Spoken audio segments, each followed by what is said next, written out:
Hello friends, welcome back to my channel. आज हम पढ़ेंगे how to write the DP of medicine in exams. ये बहुत ही important topic है। हमें डीपी लिखनी आती है सेकंड प्रूफ में, थर्ड प्रूफ में, कि हमने मेडिसिन के बारे में उसका कंप्लीट पिक्चर लिखनी है। ये लगभग 20 मार्क्स का क्वेश्चन आता ही है। तो हमने इसमें कौन कौन से पॉइंट्स इंक्लूड करने हैं, तो आज हम इसमें ये जानेंगे कि 20 मार्क्स के लिए हमने कौन कौन से पॉइंट्स इसमें इंक्लूड करने हैं, जिससे कि हमें हाईएस्ट मार्क्स इसमें से मिल सके। वीडियो को स्टार्ट करने से पहले आई रिक्वेस्ट यू कि यदि आपने मेरे चैनल को सब्सक्राइब नहीं किया है तो प्लीज इस चैनल को सब्सक्राइब कर लें, और वीडियो अच्छी लगे तो इसको लाइक जरूर करना और शेयर जरूर करना। तो वीडियो को स्टार्ट करते हैं।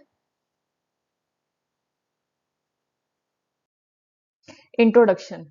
किसी भी मेडिसिन की आपके पास इंट्रोडक्शन सबसे पहले आपके पास होनी चाहिए कि उसमें आपको लिखना क्या है। क्लियर। फर्स्ट ऑफ ऑल आ जाएगा मेडिसिनल नेम। मेडिसिनल नेम उसमें क्या होगा, सपोज करो आपको बताया गया है कि ब्रोनिया के बारे में लिखो, डीपी ऑफ ब्रोनिया। तो मेडिसिनल नेम में आपको लिखना है ब्रोनिया एल्बा। क्लियर। देन आ जाता है आपके पास कॉमन नेम। कॉमन नेम क्या है उसका, वाइट ब्राउनी, तो वो कॉमन नेम आपने लिख दिया। देन फैमिली नेम, प्रूवर किसने प्रूव की थी, डॉक्टर हैनेमन ने। किंगडम कौन सा है उसका, vegetable kingdom. Method of preparation, उसकी प्रेपरेशन क्या है। ये जो 6 पॉइंट्स हैं इसमें आपको कम से कम 5 पॉइंट लिखने हैं। और medicinal name, common name, family name, prover और किंगडम, ये तो आपको पता ही होने चाहिए। बात रहेगी मेथड ऑफ प्रेपरेशन की, ये हमें कभी नहीं पता भी होता तो आप इसको स्किप भी कर सकते हो, लेकिन ये इंट्रोडक्शन वाला पार्ट जो है वो आपने लिखना है। क्लियर। देन आ जाता है स्फीयर ऑफ एक्शन।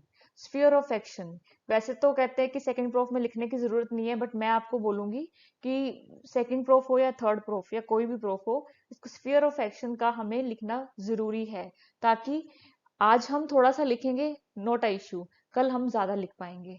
क्लियर। तो एटलीस्ट हमने उस चीज की शुरुआत कर दी। क्लियर।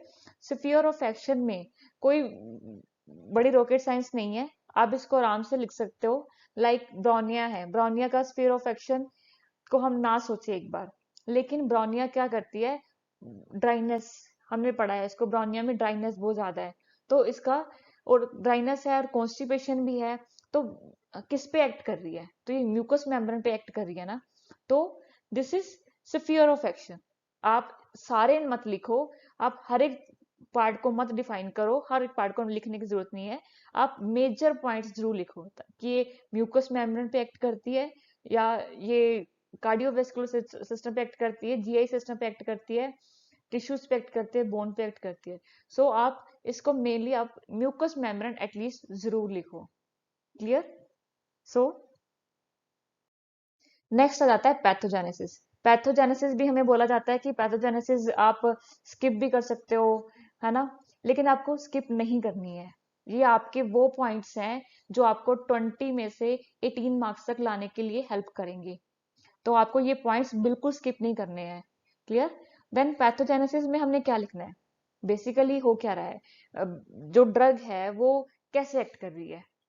ड्रग जाती है, हम लेते हैं, वो कौन कौन से सिस्टम पे एक्ट करके क्या प्रोड्यूस करती है, वो पैथोजेनेसिस है। जैसे मैंने अभी बताया कि ब्रोनिया क्या कर रही है, म्यूकस मेम्ब्रेन पे एक्ट कर रही है और ड्राइनेस क्रिएट कर रही है, तो ये उसकी पैथोजेनेसिस है। क्लियर। और वो स्टिचिंग पेन प्रोड्यूस कर रही है, प्लूरेसी की मेडिसिन है। क्लियर। लंग्स में एक्ट कर रही है, प्लूरेसी में बड़ा अच्छा उसका रोल है, तो वो पैथोजेनेसिस है। क्लियर। Then constitution. अब कॉन्स्टिट्यूशन वाला पार्ट तो आप स्किप कर ही नहीं सकते, क्योंकि आपको यदि डीपी लिखनी है तो कॉन्स्टिट्यूशन तो आपको लिखना ही पड़ेगा। तो कॉन्स्टिट्यूशन में क्या है कि makeup of the body, body का मेकअप कैसा है, कि बॉडी, वो पेशेंट और ड्रग को जब हम कंपैरिजन करेंगे, वो कैसे मैच कर रही है। क्लियर। जैसे कि कोई पेशेंट होते हैं वो टॉल होते हैं, है ना, फोस्फोरस में पेशेंट टॉल होता है, या क्लियरिया का आपका पेशेंट है वो फैटी होता है, फ्लैबी होता है। तो इस तरह से कॉन्स्टिट्यूशन को हम डिफाइन करते हैं। टेम्परामेंट क्या है, डायाथीसिस, थर्मल, मियाज्म। सो ये सब चीजें हमें पता होनी चाहिए। यदि इस पे आप अलग से वीडियो चाहते हो तो मुझे कमेंट बॉक्स में कमेंट कर दो कि हमें इस पे वीडियोस चाहिए, ताकि आपको इसका बेसिक आइडिया समझ आना चाहिए, बेसिक पॉइंट समझ आने चाहिए कि इसमें है क्या। बाकी किताबें भरी पड़ी हैं पढ़ने के लिए तो, लेकिन बेसिक आइडिया क्या है वो आपको पता होना चाहिए। क्लियर? देन आ जाता है elements from. This is very important point, ये आपको स्किप नहीं करना है। एलिमेंट्स फ्रोम कि वो किस किस तरीके से, कॉजेशन क्या है, कौन सी चीजें हैं जो वो प्रॉब्लम क्रिएट कर रही हैं। जैसे हमने पढ़ा था आर्सेनिक में फूड पॉइजनिंग हो रही है, क्यों हो रही है? वो बैड फूड है, सोसेज बैड सोसेज है, तो उसके कारण एलिमेंट्स हो रहे हैं। क्लियर? देन आ जाता है physical generals. Physical general sixth point, इसमें हमने क्या लिखना है? Thirst, appetite, discharges, constipation, food desires और अवर्जन्स। सो ये फिजिकल पार्ट आ जाता है। एक पेशेंट दवाई को देखने के बाद उसके जो फिजिकल सिम्टम्स हमें दिखेंगे, दवाई के फिजिकल जर्नल्स हमें दिखेंगे, वो इसमें आने हैं। थर्स्ट, ब्राउनिया में थर्स्ट नहीं है, थर्स्ट बहुत ज्यादा है, बड़े बड़े ग्लास पानी भर के पीता है। आर्सेनिक में वो सिप सिप करके, थोड़ा थोड़ा करके पानी पीता है। तो पल्सा में थर्स्टलेसनेस है, कोई प्यास नहीं है। तो ये सब चीजें आपको पता होनी चाहिए। क्लियर? एपेटाइट कैसी है, भूख ज्यादा है या कम है। क्लियर? देन डिस्चार्जेस, कोई डिस्चार्जेस तो नहीं है, कोई अल्सर्स तो नहीं है मेंस्ट्रुअल डिस्चार्जेस में, वो कैसा है इसका डिस्चार्ज, कोई कॉन्स्टिपेशन, डायरिया, पेशेंट की फूड डिजायर्स। पर्टिकुलर मेडिसिन में हम देख रहे हैं, तभी हमारा बार बार पेशेंट की तरफ ध्यान चला जाता है, क्योंकि हम मेडिसिन को पेशेंट और पेशेंट को मेडिसिन की तरह हमने देखना होता है। क्लियर? फूड डिजायर्स में क्या जाता है और फूड एवर्जन्स क्या है। क्लियर? सो ये आपको फिजिकल जर्नल्स में आ जाता है। देन आ जाता है आपका मेंटल जर्नल्स। मेंटल जर्नल्स में पेशेंट का मूड कैसा है, स्लीप कैसी है, मेमोरी कैसी है, ड्रीम्स कैसे हैं, ये सब चीजें मेंटल जर्नल्स में काउंट होंगी। आपका जो दुबे में माइंड वाला पार्ट है, वो माइंड वाला पोर्शन है, वो सारा इसमें कवर अप हो जाएगा। क्लियर? वो पेशेंट बोलता है कि मुझे घर जाना है, I want to go home, although he is at home, वो घर पे ही है, लेकिन उसको घर, फिर कह रहा है कि मुझे घर पे जाना है, तो वो उसके मेंटल जर्नल्स में आ जाएगा। क्लियर? देन आ जाता है गाइडिंग सिम्टम्स। अब फिजिकल जर्नल्स लिख दिए, मेंटल जर्नल्स लिख दिए, अब आ जाते हैं गाइडिंग सिम्टम्स। इसमें क्या है कि हमने सारे गाइडिंग सिम्टम्स नहीं लिखने हैं। फर्स्ट ऑफ ऑल ये बात हमने ध्यान में रखनी है, हमने सारा वो बुक नहीं चेप देनी वहां पर जाकर। क्लियर? गाइडिंग सिम्टम्स होते हैं वो बस 3 या 4 या ज्यादा 5, और गाइडिंग सिम्टम्स नहीं होंगे आपने जब डीपी लिखनी है। क्लियर? बेसिकली आपको मेन 3-4 पॉइंट्स ही लिखने हैं। देन आ जाती है मोडालिटीज। मोडालिटीज में एग्रावेशन और अमेलियोरेशन। ये मोडालिटीज आप बिल्कुल लास्ट में भी लिख सकते हो, डीपी के एंड में, जिसमें आप जनरल मोडालिटीज करके डाल के एग्रावेशन और अमेलियोरेशन लिखोगे। बल आप यहाँ पर भी लिख सकते हो, ताकि पर्टिकुलर्स वाला पॉइंट जो है वो बहुत लंबा हो जाता है और लास्ट में मोडालिटीज की तरफ ध्यान जाए ना जाए, तो पहले ही मोडालिटीज को हमने लिख देना है। क्लियर? देन आ जाता है पर्टिकुलर्स। हमने डीपी के पर्टिकुलर सारे लिखने हैं।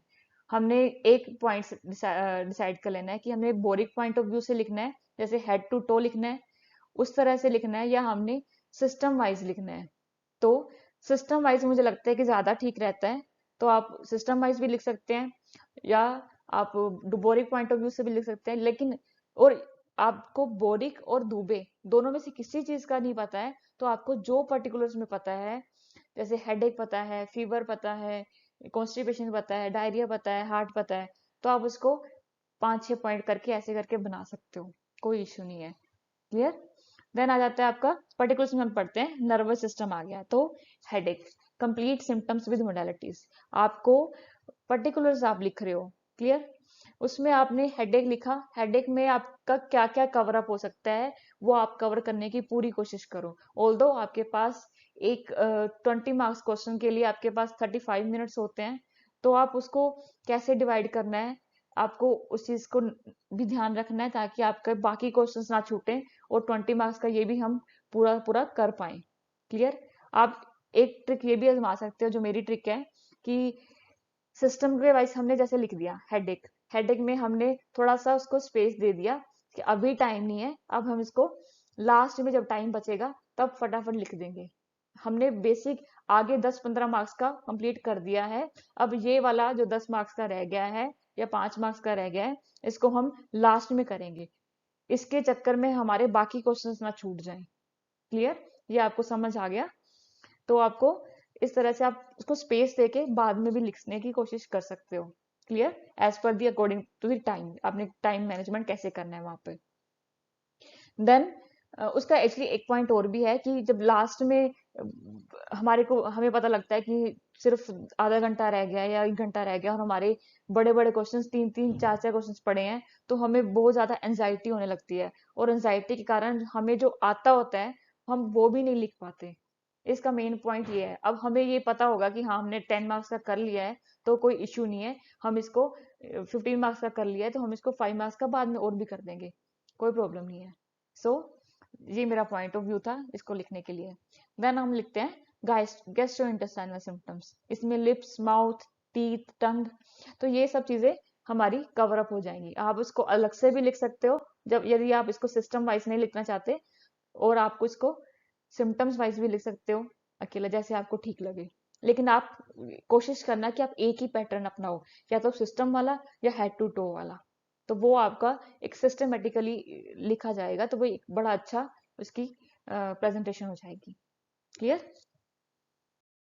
देन आ जाता है उसमें जीआई में stomach, liver, pancreas, intestine, constipation, diarrhoea और हेमोरॉइड्स। अब जरूरी नहीं है कि इंटेस्टाइन का पॉइंट डालो, आप जीआई के डायरेक्ट नीचे भी कॉन्स्टिपेशन, डायरिया, हेमोरॉइड्स, पाइल्स, ये सब पॉइंट्स लिख सकते हो, कोई इशू नहीं है।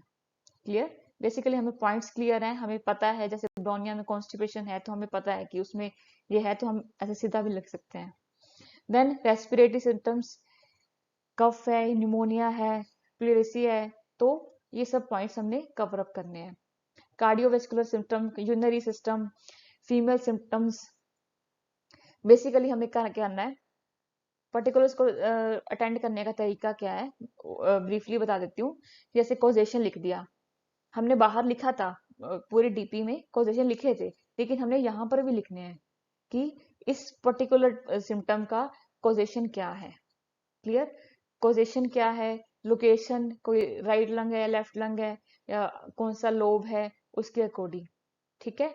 देन सेंसेशन, कोई अलग से सेंसेशन, कंकोमिटेंट, जैसे हमने कंप्लीट सिम्टम्स लिखने हैं वैसे हमने ये भी लिखना है। आपने मेरी जो लास्ट वीडियो देखी है उसमें मैंने एक्यूट केसेस को लिखने के लिए बताया था, तो उस तरह से वो पर्टिकुलर्स भी लिखे जाएंगे, सारे सेंसेशन, कंकोमिटेंट्स, मोडालिटीज भी आएंगी इसमें। जनरल मोडालिटीज अलग है, लेकिन पर्टिकुलर्स में उसकी मोडालिटीज अलग होंगी। क्लियर? उसके सिम्टम्स के बेसिस पे। सो ये पर्टिकुलर्स लिखने का तरीका है। रेस्पिरेटरी सिस्टम आ गया, कार्डियोवेस्कुलर सिस्टम आ गया, urinary system, then female symptoms में मेंस्ट्रुअल कंप्लेंट्स है, कोई ब्रेस्ट की रिलेटेड कोई प्रॉब्लम है तो वो हम लिखेंगे। ओके? सो नेक्स्ट आ गया हमारा फीवर का 7th पॉइंट। फीवर में प्रेजेंट है कि ब्रोनिया में है, आर्सेनिक में है, रस्टोक्स में है, तो ये हमने वहां पर लिखना है। उसके करेक्टर्स क्या है, टाइम मोडालिटीज क्या है, तो ये सब आपको जो पता है वो आपने लिखना है इसमें। क्लियर? जैसे कॉन्स्टिपेशन और डायरिया है, उसमें भी करेक्टर्स आप लिख सकते हो। तो टाइम मोडालिटीज किसी चीजों में आती है कि पेन्स है, कोई टाइम है, उसका हेडेक का टाइम है, तो ये जो पॉइंट्स है ये आप एक्स्ट्रा ऐड ऑन करो। जरूरी नहीं है कि सिर्फ कंप्लीट सिस्टम के सिम्टम्स के ऊपर रहना है, आपको एक्स्ट्रा जो पता है आप उसको जरूर मेंशन करो, क्योंकि वो कभी उसी मेडिसिन का मेन पॉइंट हो जाता है। क्लियर? देन आपका जाता है रिलेशंस। 10th पॉइंट था हमारा पर्टिकुलर्स वाला, 11th पॉइंट आ गया रिलेशंस वाला। रिलेशंस में जैसे ब्रोनिया और रस्टोक्स का रिलेशन है, सीना कैमोमिला का रिलेशंस है, या और भी कोई रिलेशंस हैं, कंपेयर करो, उसको कॉम्प्लीमेंट्री है कोई या एंटीडोटेड बाय है, तो आपको वो सब कुछ लिखना है रिलेशंस में। लेकिन आप इसको कोशिश करो कि आप इस पॉइंट को ना मिस करो, क्योंकि ये भी एक अच्छा पॉइंट है आपको एक अच्छे मार्क्स दिलाने के लिए। सो ये था हमारा डीपी कैसे लिखनी है। आपको कोई डाउट हो तो आप मुझे कमेंट सेक्शन में पूछ सकते हो, और यदि आपको कोई और डाउट है तो आप मुझे टेलीग्राम पे कनेक्ट कर सकते हो। होम्योपैथी लवर्स के नाम पे मेरा ग्रुप रन कर रहा है, तो आप उसके ऊपर जा सकते हो। Clear? So this was all about the DP. Thank you so much. Thank you very much.